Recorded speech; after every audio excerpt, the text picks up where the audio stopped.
అందరికీ జై శ్రీరామ్. ఈరోజు మహాశివరాత్రి అంటే ఏమిటి? ఆ రోజున పాటించవలసిన ముఖ్యమైన అంశాలు ఏమిటి? మహాశివరాత్రి విశిష్టత మరియు శివరాత్రి గురించి పార్వతీదేవికి శివుడు చెప్పిన కథ గురించి ఈ వీడియోలో మనం తెలుసుకుందాం. మన హిందువులు జరుపుకునే పవిత్రమైన పండుగలలో మహాశివరాత్రి ఒకటి. ఏటా మాఘ బహుళ చతుర్దశిని శివరాత్రిగా జరుపుకుంటాం. ప్రతి నెల కృష్ణ చతుర్దశి మాస శివరాత్రి. ఆ వేళ కూడా ప్రార్థనలు చేసినప్పటికీ మహాశివరాత్రి మరింత ప్రత్యేకమైనది. దీనిని అత్యంత విశిష్టమైనదిగా, పరమ పవిత్రమైనదిగా భావిస్తాము. ఈ సంవత్సరం మార్చి 8వ తేదీ అంటే శుక్రవారం నాడు మహాశివరాత్రి పండుగ వచ్చింది.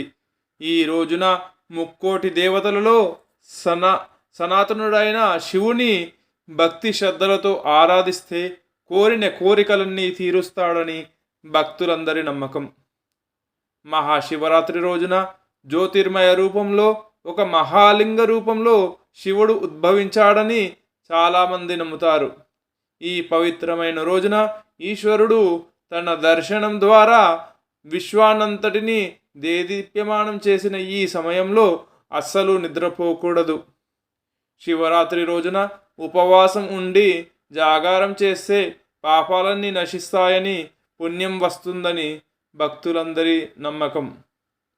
పురాణాల ప్రకారం మహాశివరాత్రి రోజున 14 లోకాల్లో ఉండే పుణ్య తీర్థాలన్నీ బిల్వ మూలంలో ఉంటాయి.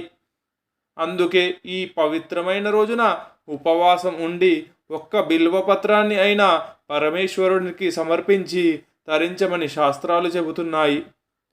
ఉదయాన్నే లేచి తల స్నానం చేసి పూలు ఫలాలతో శివుడికి పూజ చేయాలి.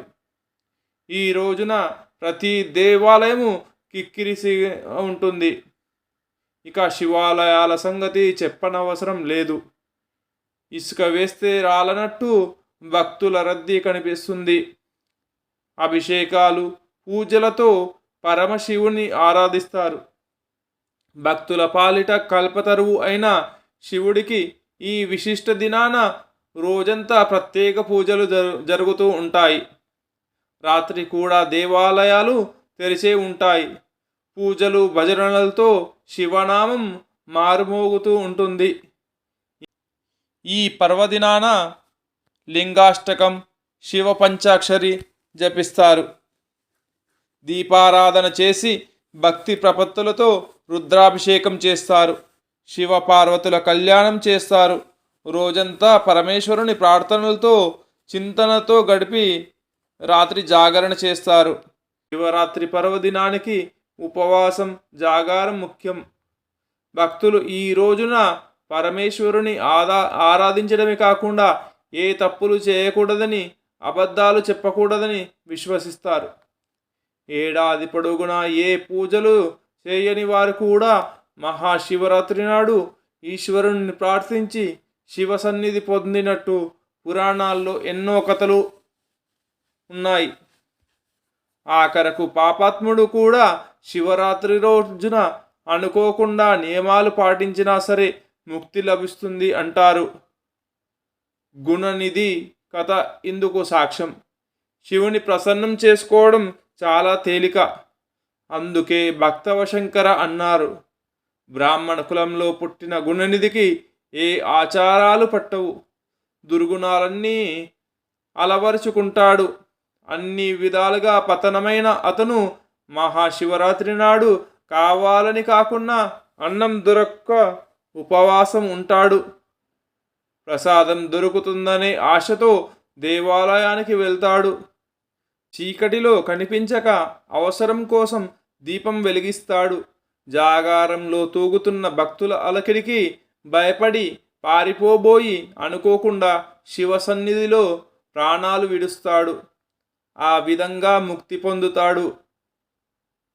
అది సంగతి. శివరాత్రి మహత్వం అంతటిది. పురాణాల ప్రకారం పరమేశ్వరుడు విషాన్ని మింగి తన గొంతులో దాచుకున్న రోజును మహాశివరాత్రిగా పాటించడం ఆనవాయితీగా వస్తుంది. అదే సమయంలో అమృతం కోసం దేవతలు క్షీరసాగర మదనం చేస్తుండగా ముందుగా హాలాహలం వచ్చింది. వాటి విషజ్వాలలు ముల్లోకాలను ముప్పు తిప్పలు పెడుతుండటంతో అందరూ కలిసి ఈశ్వరుణ్ణి శరణు వేడుకున్నారు.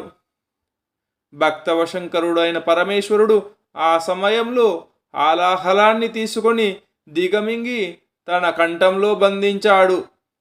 హాలాహల ప్రభావానికి శివుని కంఠం కమిలిపోయింది. అంతే, అది అప్పుడు నీలిరంగులో మారిపోయింది. దీంతో శివుడు నీలకంఠుడు అయ్యాడు. అదే సమయంలో కింద పడిపోయాడు. అప్పుడు పార్వతీదేవి తన భర్త తలను ఒడిలోకి తీసుకొని దుఃఖిస్తుంటే అందరూ శోకసంద్రంలో మునిగిపోయారు.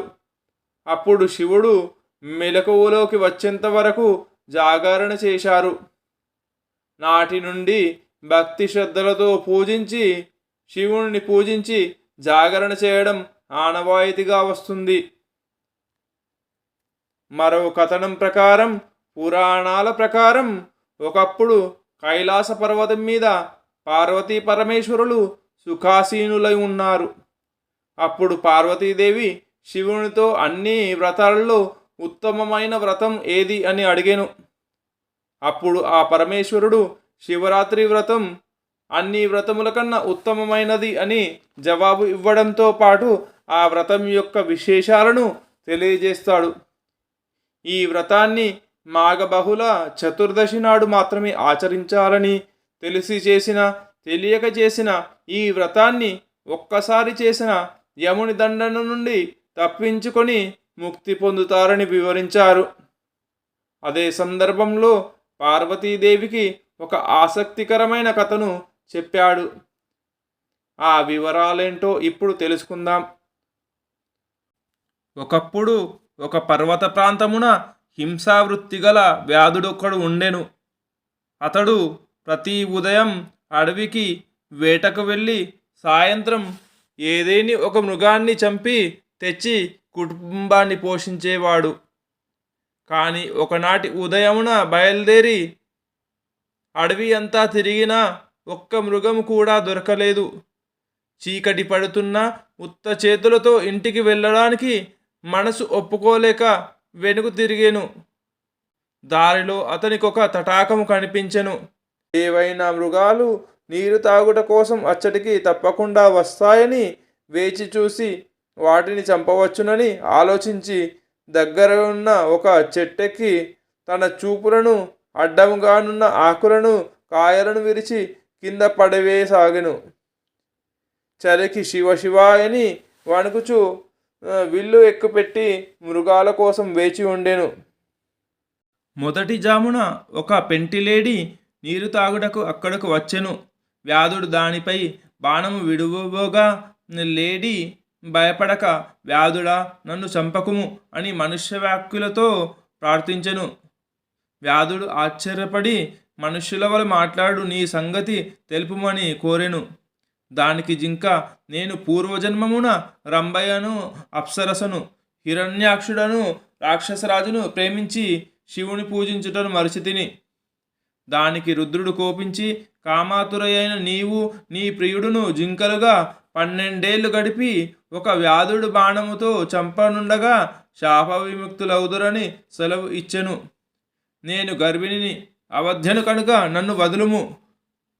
మరొక పెంటి జింక ఇచ్చటకు వచ్చును, అది బాగుగా బలిసినది, కావున దానిని చంపుము. లేనిచో నేను వసతికి వెళ్ళి ప్రసవించి శిశువును బంధువులకు అప్పగించి తిరిగి వస్తాను అని అతన్ని ఒప్పించి వెళ్ళెను. 2వ జాము గడిచెను. మరొక పెంటి జింక కనిపించెను. వ్యాధుడు సంతోషించి విల్లెక్కి పెట్టి బాణము విడవబోగా అది చూసిన జింక భయపడి మానవ వాక్కులతో, ఓ వ్యాధుడా, నేను విరహముతో కృషించి ఉన్నాను. నాలో మేధో మాంసములు లేవు. నేను మరణించినా నీ కుటుంబానికి సరిపోను. ఇక్కడికి అత్యంత స్థూలమైన మగజింక ఒకటి రాగలదు. దానిని చంపుము, కానిచో నేనే తిరిగి వత్తును అనెను. వ్యాధుడు దానికి కూడా విడిచిపెట్టెను. మూడవ జాము వచ్చెను. వ్యాధుడు ఆకలితో జింక కోసం వేచి ఉండెను. అంతలో ఒక మగజింక అక్కడికి వచ్చెను. వింటితో బాణం విడవబోగా ఆ మృగము వ్యాధుని చూసి, మొదటి 2 పెంటి జింకలు తన ప్రియురాల్ని తానే చంపెనా అని ప్రశ్నించెను. అందుకు వ్యాధుడు ఆశ్చర్యపడి 2 పెంటి జింకలు మరలి వచ్చుటకు ప్రతిజ్ఞ చేసి వెళ్ళినవి నిన్ను నాకు ఆహారంగా పంపుతాయని చెప్పాయని అన్నాడు. ఆ మాట విని, నేను ఉదయాన్నే మీ ఇంటికి వచ్చేదను. నా భార్య ఋతుమతి, ఆమెతో గడిపి బంధుమిత్రుల అనుజ్ఞ పొంది మరలి వత్తును అని ప్రమాణం చేసి వెళ్ళెను. ఇంతలో 4వ జాము కూడా గడిచి సూర్యోదయమైంది. తనకు మాటిచ్చిన 3 జింకల కోసం ఎదురుచూస్తూ చెట్టు మీదనే కూర్చున్నాడు వేటగాడు. ఇంతలో మరొక జింక దాని పిల్ల అటుగా రావడం గమనించాడు. విల్లెక్కు పెట్టిన బోయవాడు ఆ జింక కూడా తన పిల్లను ఇంటి వద్ద విడిచిపెట్టి వస్తానని, అప్పటి వరకు ఆగమని పలికి చెప్పి వెళ్ళింది. మరికొద్దిసేపటికి 4 జింకలు బోయవాడికిచ్చిన మాట ప్రకారం వచ్చి సత్యనిష్టతో తనను చంపమంటే తను చంపమని ప్రాధేయపడ్డాయి. అతడు మృగముల సత్యనిష్టకు ఆశ్చర్యపడెను. వారిని చంపుట అతని మనసు ఒప్పలేదు. తన హింసావృత్తి అయి జూగుస్స కలిగెను. ఓ మృగములారా, మీ నివాసములకు వెళ్ళుము. నాకు మాంసము అక్కరలేదు. మృగములను బెదిరించుట, బంధించుట, చంపుట పాపము. కుటుంబము కొరకు ఇక నేనా పాపము చేయను. ధర్మములకు దయ మూలము, దమయు సత్యఫలము. నీవు నాకు గురువు, ఉపదేష్టవు. కుటుంబ సమేతంగా నీవు వెళ్ళుము. నేనిక సత్యధర్మము ఆశ్రయించి అస్త్రములను వదిలిపెట్టుదును అని చెప్పి ధనుర్బాణములను పారవేసి మృగములకు ప్రదక్షిణమాచరించి నమస్కరించెను. అంతలో ఆకాశమున దేవదుందుబులు మ్రోగెను. పుష్పవృష్టి కురిసెను. దేవదూతలు మనోహరమగు విమానము తెచ్చి ఇట్లనురి, ఓ మహానుభావ, శివరాత్రి ప్రభావమున నీ పాతకము క్షీణించినది. ఉపవాసము జాగరణము జరిపితివి. తెలియకనే యమయామమును పూజించితివి. నీవెక్కినది బిల్వవృక్షము. దాని కింద స్వయంభూలింగం ఒకటి గుబురులో మరుగుపడి ఉన్నది. నీవు తెలియకయే బిల్వపత్రమును తుంచి శివలింగాన్ని పూజించితివి. సశరీరంగా స్వర్గమునకు వెళ్ళుము. మృగరాజా, నీవు సకుటుంబముగా నక్షత్ర పాదము పొందుము. ఈ కథ వినిపించిన పిదప పరమేశ్వరుడు పార్వతితో నిట్లనెను, దేవి, ఈ మృగ కుటుంబమే ఆకాశమున కనిపించు మృగశిర నక్షత్రము. 3 నక్షత్రములలో ముందున్న 2 జింక పిల్లలు, వెనుకన్న 3వది మృగి. ఈ 3ంటిని మృగశీర్షమందురు. వాని వెనుక నుండు నక్షత్రములలో ఉజ్వలమైనది లుబ్ధక నక్షత్రము. ఈ విధంగా శివుడు పార్వతీదేవికి కథ వివరించెను శివరాత్రి గురించి. ఓం నమ శివాయ. ఓం నమ శివాయ. జయ శ్రీరామ్. జయ శ్రీమన్నారాయణ.